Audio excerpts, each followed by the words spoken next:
Welcome to this lecture. आज की इस वीडियो में हम पढ़ेंगे interchange of limit for Riemann integrable function.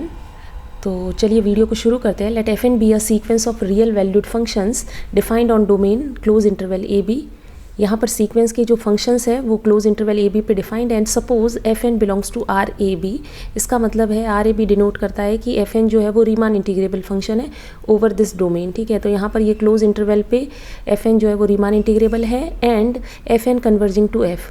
F n जो सीक्वेंस है वो कन्वर्जेंट सीक्वेंस दी हुई है और कन्वर्ज कर रही है फंक्शन एफ को on close interval a b. तो आपको दो कंडीशन दी हुई है, एक तो सीक्वेंस के सारे फंक्शन रीमान इंटीग्रेबल है और सीक्वेंस किसको कन्वर्ज कर रही है, एफ को over close interval a b. फिर आपसे पूछा गया है कि ये दोनों वैल्यूज़ सेम है या नहीं। तो देखिए यहाँ पर क्या कर रहे हैं, limit N tends to infinity integration a to b f N x D x, और यहाँ पर इसके प्लेस को इंटरचेंज कर दिया है। पहले यहाँ पर लिमिट ले रहे हैं और फिर इंटीग्रल कर रहे हैं। ठीक है, तो हमें यही देखना है कि क्या हम इनका ऑर्डर चेंज कर सकते हैं या नहीं, इन दोनों को इंटरचेंज कर सकते हैं या नहीं। ठीक है, इसीलिए हेडिंग में मैंने लिखा है इंटरचेंज ऑफ लिमिट्स। लेकिन यहाँ पर आप किसको इंटरचेंज कर रहे हैं, लिमिट को और इंटीग्रल को। पर आप जानते हैं रीमान इंटीग्रेशन को जब आप डिफाइन करते हैं तो Riemann integration is also defined in terms of limit. ठीक है, आप बोलते हैं कि रीमान सम, जो किसी भी इंटीग्रल को कैसे आप डिफाइन करते हैं कि कोई भी ऐसे फंक्शन है, ये ग्राफ है ठीक है, ए टू बी में मानो आपको इंटीग्रेट करना है तो इंटीग्रल को डिफाइन किया जाता है कि उसको आप पहले रेक्टेंगल्स में डिवाइड करो। मान लो कि आपने एन रेक्टेंगल्स में डिवाइड किया है तो इन एन रेक्टेंगल्स का सम जो है वो इंटीग्रल को अप्रोच करेगा as n tends to infinity. मतलब आपको और उसको छोटे छोटे पार्ट्स में डिवाइड करते जाना है। फिर जो रेक्टेंगल्स के एरिया का जो सम आएगा वो किसके इक्वल होगा, एग्जैक्ट इंटीग्रल के इक्वल। तो हम बोल सकते हैं कि इंटीग्रेशन भी जो है वो उसको भी हम लिमिट की फॉर्म में डिफाइन करते हैं।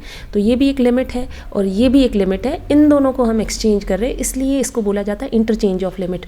तो या तो इंटरचेंज ऑफ लिमिट्स भी बोल सकते हैं या फिर मैं ये भी बोल सकती हूँ कि लिमिट एंड इंटीग्रल का मैं ऑर्डर को इंटरचेंज कर रही हूँ। ठीक है, पहले लिमिट ले रहे हैं फिर इंटीग्रल, या फिर इंटीग्रल ले रहे हैं लिमिट।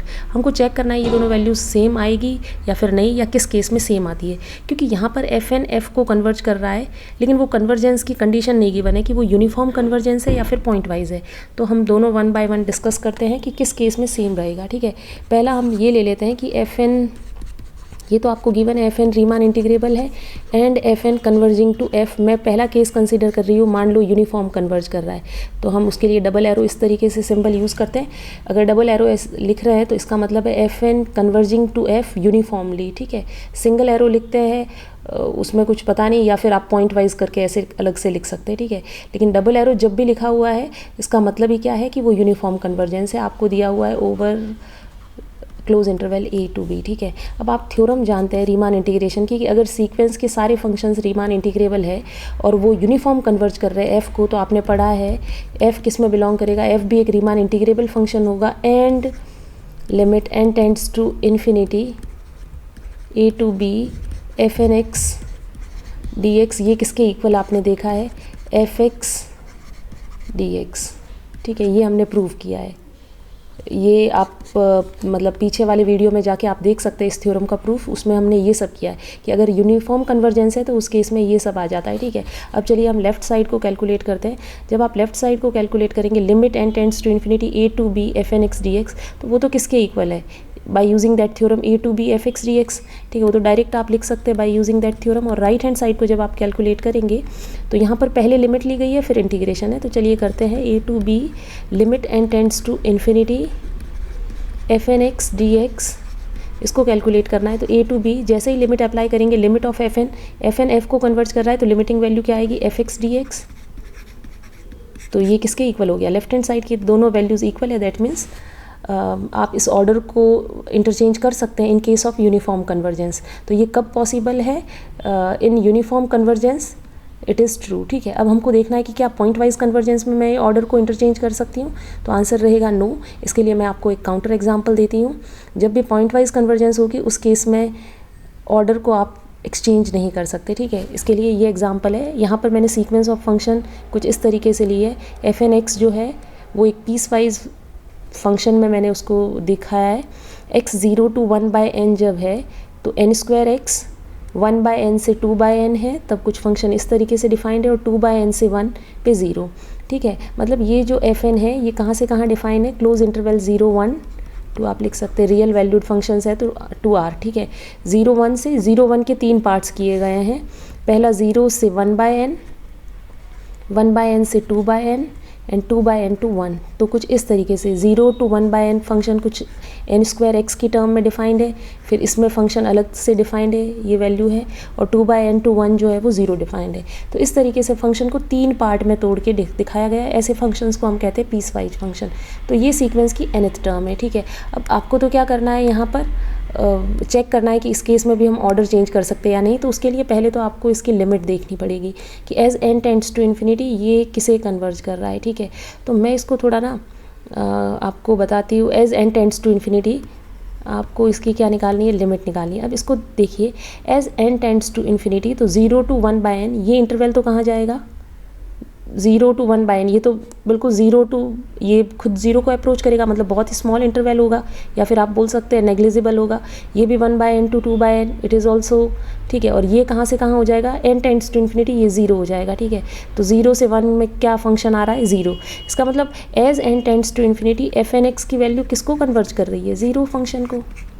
तो हम बोल सकते हैं यहाँ पर f(x) की क्या वैल्यू आ गई, f(x) मतलब जो पॉइंट वाइज लिमिट आई है उसको हम f(x) कहते हैं। तो f(x) is 0 for all x belongs to 0 to 1, ठीक है। ये मेरे पास आ गई यहाँ पर पॉइंट वाइज लिमिट। अब मुझे क्या करना है, वहाँ पर ऑर्डर चेंज करना है, ठीक है। तो उसके लिए मुझे ये भी चाहिए a to b f(n)x dx, ये वैल्यू भी हमें यूज़ करनी पड़ेगी। तो इसको भी हम पहले कैलकुलेट करके रखते हैं, फिर हम वो वैल्यूज़ देखेंगे। तो लिमिट a to b की जगह यहाँ पर 0 से 1 ये वैल्यूज़ दी हुई है, f(n)x dx, ठीक है। इस फंक्शन का आपको इंटीग्रेशन करना है। तो आप इसको कैसे करेंगे, 0 to 1/n में इसका करेंगे, फिर 1/n to 2/n में ये फंक्शन लेंगे, और 2/n to 1 में 0 लेके आप इंटीग्रेट कर सकते हैं, ठीक है। समझ गए। इसको 3 पार्ट्स में तोड़ेंगे और रिस्पेक्टिवली जो भी वैल्यूज़ गिवन है फंक्शन की उस तरीके से आप यूज़ करेंगे। इसमें जैसे 0 गिवन है तो 0.dx, इसमें जो ये -n² x - 2/n times dx, और यहाँ पर n² x dx। इसको जब आप सॉल्व करेंगे ना तो वैल्यू कितनी मिलेगी, यहाँ पर 1, ठीक है। और मैं आपको ना ग्राफ से बता रही हूँ डायरेक्ट इंटीग्रेशन कैसे निकालना है, ठीक है, विदाउट यूजिंग दिस फार्मूला। तो वो मैं आपको कुछ इस तरीके से बता रही हूँ। एक सेकेंड, आपको क्या करना है, इस फंक्शन को प्लॉट कर लीजिए, ठीक है। जब आप इसे प्लॉट करेंगे तो ये कुछ इस तरीके से बनेगा। कहाँ से कहाँ डिफाइंड है, 0 से 1 पे डिफाइंड है, ठीक है। अब हमने देखा कि 0 से 1/n के बीच में फंक्शन की वैल्यू है n² x, ठीक है। इस केस में फंक्शन इस तरीके से डिफाइंड है। तो यहाँ पे मैं मान लेती हूँ 1/n, तो 0 से 1/n ये होगा 2/n, ठीक है। 0 से 1/n कैसा है, n² x। तो ये देख सकते हैं n² तो चलिए कांस्टेंट है, x क्या है, x वेरिएबल है, लीनियर है। तो फंक्शन कैसा बनेगा, लीनियर ग्राफ कुछ इस तरीके से। और ये पॉइंट है 1/n, ये पॉइंट है 2/n। तो 1/n पे वैल्यू कितनी है, 1/n पे यहाँ रखिए तो n², 1/n n आएगी वैल्यू। तो 1/n पे ये पॉइंट कितना रहेगा, n। तो यहाँ मैं बोल सकती हूँ ये n होगा। और ये पॉइंट क्या है, x की वैल्यू है 1/n, तो y कितना मिल रहा है, n। अब मुझे देखना है सेकेंड वाला। सेकेंड में फंक्शन डिफाइंड है -n² x - 2/n, -n² x - 2/n between 1/n to 2/n, ठीक है। इसमें आपको फंक्शन इस तरीके से गिवन है। तो जब आप 1/n रखेंगे इसमें, तो 1/n रखिए -n², 1/n - 2/n, तो ये तो कितना आएगा, -1/n, माइनस से माइनस कैंसिल, n से n कैंसिल, n ही आ रहा है, दैट मीन्स यहीं पे शुरू होगा। फिर से यहाँ देखिए तो ये लीनियर है, क्योंकि x की पावर 1 आ रही है, कुछ कांस्टेंट ऐड वगैरह हो रहे हैं, तो ये एक लीनियर ग्राफ लाइन मिलेगी आपको जब आप इसको ड्रॉ करेंगे। 2/n तक जा रहा है, तो फाइनल जब 2/n रखेंगे तो 2/n - 2/n 0। तो आपको 2 पॉइंट मिल गए, तो आप और लाइन बनानी है तो इजीली प्लॉट कर सकते हैं, ठीक है। 2/n पे वैल्यू कितनी आ रही है, 0। तो ये कुछ इस तरीके से आ जाएगा, ये थोड़ा सिमेट्रिक रहेगा, ठीक है, पूरा ट्राइंगल टाइप बनेगा, ये बीच का पॉइंट है। और 2/n से 1 के बीच में ग्राफ में क्या फंक्शन की वैल्यू क्या है, 0। तो ये फंक्शन इस तरीके से बनेगा। अब आपको इसका इंटीग्रेशन निकालना है, तो वो निकालना ईजी है। ये इंटीग्रेशन तो 0, ठीक है, क्योंकि कुछ हाइट है ही नहीं। लेंथ तो 2/n से 1 है बट हाइट नहीं है तो 0। और इसका इंटीग्रेशन निकालना है तो इसका इंटीग्रेशन आप कैसे निकाल सकते हैं, ट्राइंगल बन रहा है तो simply half base into height. तो एरिया जो इंटीग्रेशन है वो किसके इक्वल होगा, हाफ इंटू बेस। बेस कितना है 2/n इंटू हाइट। हाइट कितनी है ये देखिए, हाइट है n, तो n से मल्टीप्लाई कर दीजिए तो इंटीग्रेशन कितना आएगा 1। इसलिए मैंने यहाँ पर लिख दिया है 1। जब आप ऐसे भी कैलकुलेट कर सकते हैं विदाउट यूजिंग ग्राफ तो भी वैल्यू क्या आएगी 1। वो भी मैंने आपको बता दिया है, पीस वाइज आपको ब्रेक करने होंगे इंटीग्रल्स और फिर वैल्यू निकालनी होगी। तो वैल्यू कितनी आएगी 1। इसका मतलब integration from 0 to 1 fn(x) dx की वैल्यू कितनी है 1। अब चलिए, और fx की वैल्यू कितनी है 0। ये दोनों आपको माइंड में रखनी है। अब मैं कुछ उनको कैलकुलेट करते हैं। Limit n tends to infinity 0 to 1 fn(x) dx, और एक आपको निकालना है। अब इसका ऑर्डर चेंज करते हैं, limit n tends to infinity fn(x) dx। ठीक है, पहले हम कैलकुलेट करते हैं इसे। Limit n tends to infinity integral 0 to 1 fn(x) dx। इसकी वैल्यू तो हम निकाल चुके हैं, इसकी कांस्टेंट वैल्यू आ रही है 1। जब लिमिट अप्लाई करेंगे तो 1। इसका मतलब लेफ्ट हैंड साइड कितने आ रहा है 1। अब इसको निकालते हैं 0 to 1 limit n tends to infinity fn(x). n tends to infinity पे fn कहाँ जा रहा है, fx पे। ठीक है, तो ये तो आएगा fx dx। लेकिन fx की वैल्यू क्या है, fx इज 0 एवरीवेयर। ठीक है, तो ये तो क्या आएगा 0 to 1 0.dx। 0 का इंटीग्रेशन ओवर 0 to 1 वो 0 रहेगा। ठीक है, तो राइट हैंड साइड की वैल्यू कितनी आ रही है 0, और लेफ्ट हैंड साइड को जब सॉल्व कर रहे हैं तो वैल्यू कितनी आ रही है 1।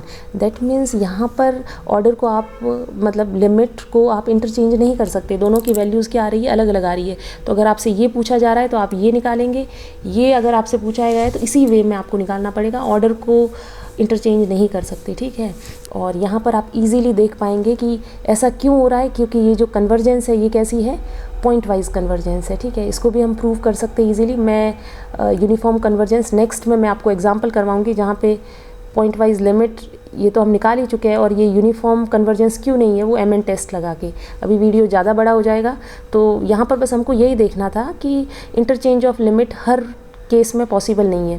यूनिफॉर्म कन्वर्जेंस के केस में डायरेक्टली आ जाता है थ्योरम से, तो वहाँ करना पॉसिबल है। लेकिन यहाँ पर ये काउंटर एग्जाम्पल हो जाएगा, ये पॉइंट वाइज कन्वर्जेंस का एग्जाम्पल है। यहाँ पर आपको इस तरीके से दिखाना है, तो यहाँ पर हम बोल सकते हैं कि पॉइंट वाइज कन्वर्जेंस के केस में आप लिमिट को इंटरचेंज नहीं कर सकते हैं। अगर आपको ये वीडियो पसंद आया है तो प्लीज़ इसे लाइक करें, चैनल को सब्सक्राइब करें। Thank you.